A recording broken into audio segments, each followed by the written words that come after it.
guys, we're back and we're going to be talking about diet now. Now, who here focuses on a diet, count calories, carbs, that sort of things?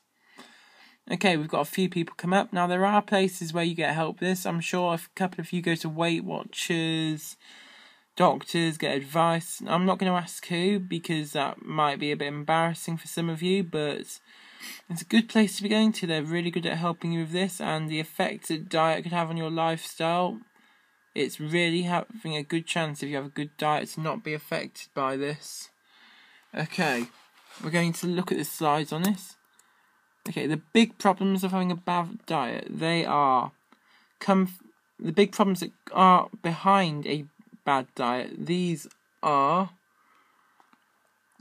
comfort eating, habit, stress, like people start eating when they're stressed just to pass the time, not let themselves think about stuff. It's destroying your diet because you normally grab the thing that's closest to you, like chocolates, sugared things, whatever. It's putting the wrong things in your body and it is killing you. You shouldn't be doing it. You may think, oh, it's just a chocolate bar at the time, but it's more and more calories, it's more and more often you do it, it's making you chubby, it's making you ill. Lots of things. Now, it's not just obese you can be, you can be anorexic, you can get diabetes, you can suffer from many things from this.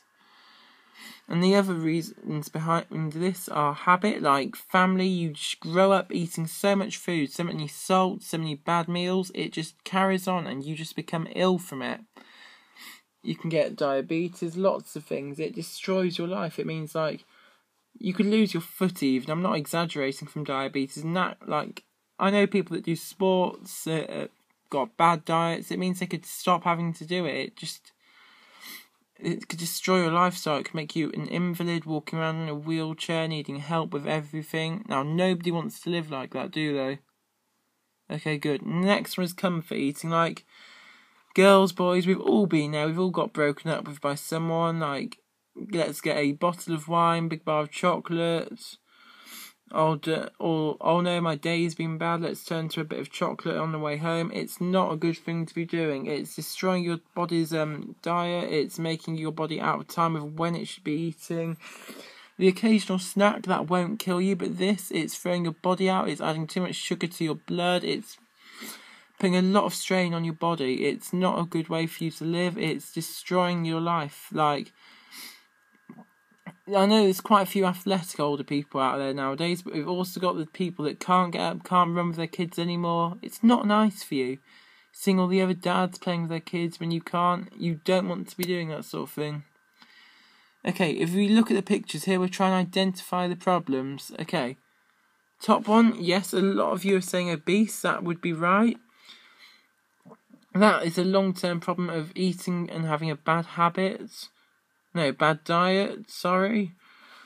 You can go obese, meaning you can't do certain things. Like, have you all heard the new law about aeroplanes that you must, if you weigh over a certain amount or you take up too many seats, you will have to pay for 2 seats?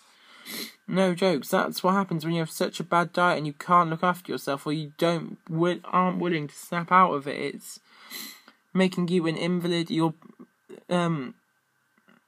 making yourself a target for so much criticism. It's your own fault. You can always change it. There's always help out there for you. And it also puts a lot more problems on your body, like your heart having to pump around blood to a lot more places, meaning it's harder to exercise, get out. It's not good for you. Okay, if we look there, that's an anorexic person. They don't eat enough. They make themselves sick. That's not the diet you should have. That's taking it too far the other way. They're always conscious about how they look, how they feel. Well, don't be. You need to eat a balanced diet and stay healthy. There's no point becoming too thin. It's just it doesn't look healthy and it's not good for your organs, not giving them space to breathe, not good for your blood to get around your body, smaller veins. You need to keep a nice diet and nice and safe and keep it in the middle. Okay, now does anyone know what this is? Okay, well it's to do with diabetes. Quite a few people get that as an effect for a bad diet. I'll go into that in detail in a minute. Okay, if we look at obesity in a bit more detail right now. Okay, that is an obese man. Who wants to end up like that?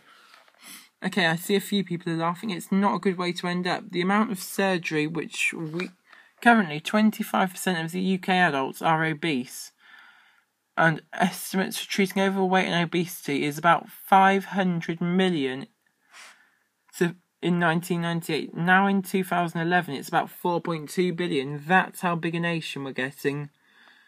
That's where all of our money is going, all of our taxes. It's not a good lifestyle. I mean, with that sort of body, obese, that big, you can't do much. You can't get out. Can't have fun. You can't change. You've let it go on too long where you've pushed your body to the limit. It's killing you. You're probably got the body capabilities of a 100-year-old at 40 looking at that photo.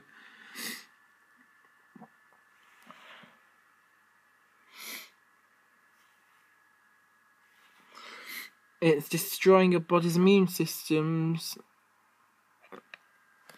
Okay, if you look at the graph there, I know it's a bit small, but this shows how obesity has grown in the last 3 years. As you can see, it's been on a steady curve up, and it's been affecting a lot of people. A lot more people are getting fat. Women and men. Women are red, men are blue in that line. As you can see, we've all grown, we're all getting too big, and we all need to act on it. It's destroying our body, and it's making us pay a lot more money. It's causing a horrible lifestyle. All it takes is seeing a doctor, going to an anonymous meeting, just thinking of the change and going through with it. Okay, anorexia. That does not look healthy, does it? Okay, I can see a few people don't like that photo. We'll take a good look, because that's what you can be if you don't have a good balanced diet. That is what can happen if you decide, oh, I'm going to make myself sick, oh, I don't want to eat this. It's not good. This is taking it too far the other way. It's destroying your body, making it weaker, meaning your bones are less strong. Basically, if you keep it up, you're going to become a paper wall, and anything can kill you. Like, a blow of wind could knock you over. Let's put it that way. You don't want to be like that. You're going to get bullied. All it takes is just a balanced diet, seeing people that will help you. It's a big step, but it can happen easily, and there are always people out there to help. Can I just let you have a look at this? This is another graph showing anorexia in the UK. 15 to 59-year-old males, 2002 to 2006. That's quite a low amount. Women are the ones up there. So ladies, you really need to keep an eye on your diet. You're the ones that are being self-conscious and doing this.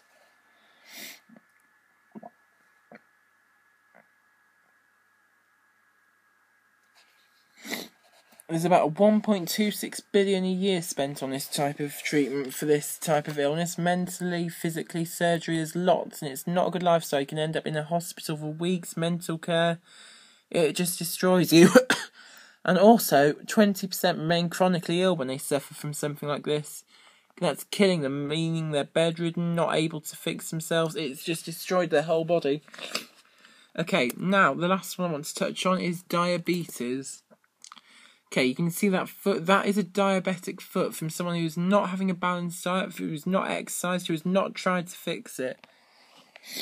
This is a diabetic prevalence survey in 2010. We have age group and how many have been identified as diabetic per 1,000 in the population. As you can see, people from 10 to 19 have suffered, up to 90 being the highest. What I'm going to say is, look at that foot. Who wants to get that? It could destroy your life, your career. It can make you ill. It can't make you ill. It could mean you have an amputation. It can destroy your life. You could end up bedridden in a wheelchair. You don't want to do that. You shouldn't be up to that sort of thing. You should be looking after your body, or do you want to end up like that? Because I know this is destroying people's lives, making them mentally feared about their diet, but still they can't change it because they don't know how. All it takes is seeing your doctor, that sort of thing. I mean, these are just some of the effects. There are others, like it destroys your cholesterol level, it puts more layers of fat around your organs, meaning you're never going to lose that fat and that sort of thing. 35,000 children and young people with diabetes under the age of 90 in the UK have heart disease, strokes, blindness, amputation. These are the effects. They're under 19. They could have 1 foot, 2 foot. They could be blind from this diet. They need to change. All it takes is having a think and changing. 10 billion is spent in the NHS on diabetes. That's a whole 10% of the NHS's budget per year, what we pay taxes on. That's 10 billion. We could always just change our food, and that would be a lot less money we need to be spending. And it'd be a better lifestyle for us as well, not one where we've had to have surgery to fix it, etc., etc. I hope this is making you think about your diet, and I hope it's making you want to change your lifestyle.